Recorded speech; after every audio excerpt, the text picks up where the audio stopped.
It is all AI in D.C. this week. The White House just unveiling its AI action plan, while OpenAI CEO Sam Altman took the stage at a Fed conference yesterday. For today's Tech Check, CNBC contributor Michal Lev-Ram joins us from San Francisco with more on OpenAI's D.C. push.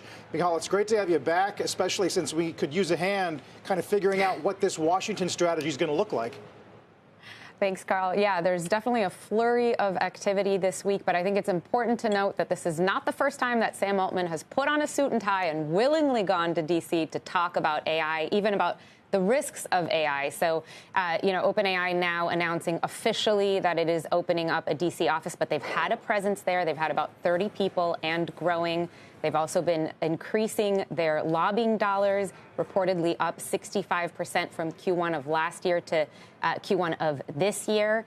And if this is sounding a little bit like crypto, that's on the right track, because another important note here is that about a year ago, OpenAI brought in a guy named Chris Lehane, former Democratic strategist. He was very critical with what we're seeing now with the success of the crypto industry. He also is kind of known out here in San Francisco as the guy who made Airbnb legal. And this is not just the Sam Altman show in D.C., it's the Sam Altman and Chris Lehane show. Lehane has been a powerful voice on the Democratic side for many, many years. I guess, are they using what's happened with the Genius Act and in crypto at large as a template? Are they looking for kind of regulatory frameworks out of Washington?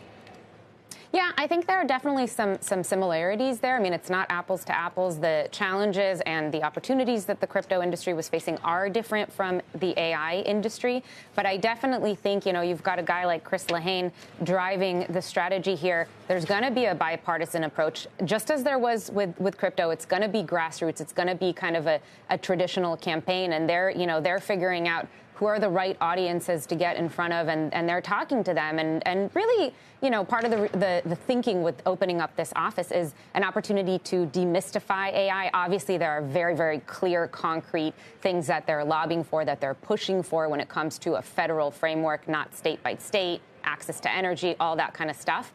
But I think a big part of the strategy is also, again, showcasing the technology, demystifying it, putting Sam Altman and others at OpenAI in front of key players in D.C. It's interesting because Sam Altman, Elon Musk, the longtime rivalry, and the fact that Musk is no longer sort of in front of the president advising on these things. I wonder if Altman has taken that opportunity as well. Yeah, I would not be surprised. They're opportunistic. I mean, I spoke to one AI investor, by the way, just yesterday, who likened Elon Musk's approach as the cowboy strategy, just get in there and go wild. And then Sam Altman, more the sheriff approach, Sam Altman and Chris Lehane, that is. And so I do think that there's been this kind of long time, maybe not slow, but steady approach and strategy to interacting with D.C. So is there an opportunity now that President Trump and Elon Musk are on the outs? Sure, and I'm sure they're seizing it to some extent. But again, I think when you look to Chris Lehane, which is where kind of all signs point back to here with the strategy, it's going to be a bipartisan approach. And that's really the smart approach. You've got to have AI-friendly federal policy, regardless of who is in the White House. Right. It is interesting how both Musk and Altman have had more than passing interests in politics in general and being involved in politics. Michal, thank you so much. Michal Lev-Ram talking about this new framework.